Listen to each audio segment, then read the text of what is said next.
గత 10 ఏళ్ల కాలంలో గత ప్రభుత్వం నియామకాలు ఎందుకు చేపట్టలేకపోయింది? అడగటానికి స్వేచ్ఛ ఎవరుకున్నది?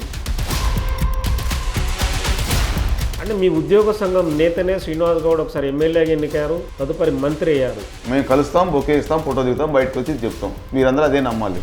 అంటే ఉద్యోగులకు కూడా రాజకీయ ఎందుకు పట్టిందంటారు? ఉద్యోగుల హక్కులు రాయితీలని పణంగా పెట్టి గవర్నమెంట్ దగ్గర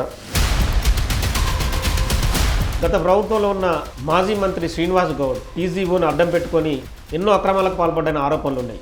ప్రభుత్వంలో పబ్లిక్ సర్వెంట్గా దాని గురించి మేము కామెంట్ చేయలేము. మాజీ మంత్రి శ్రీనివాస్ గౌడ్ అక్రమాలకు పాల్పడ్డని ఆరోపణలు. వాళ్ళ పదవులు కాపాడుకోవడం కోసం ఉద్యోగుల్ని, ఉద్యోగ సంఘాలని బలిపశులు చేశారు. ఎందుకు కొన్ని శక్తులు అడ్డుపడ్డాయి ఏలూరు శ్రీనివాసరావు ప్రెసిడెంట్ కాకుండా?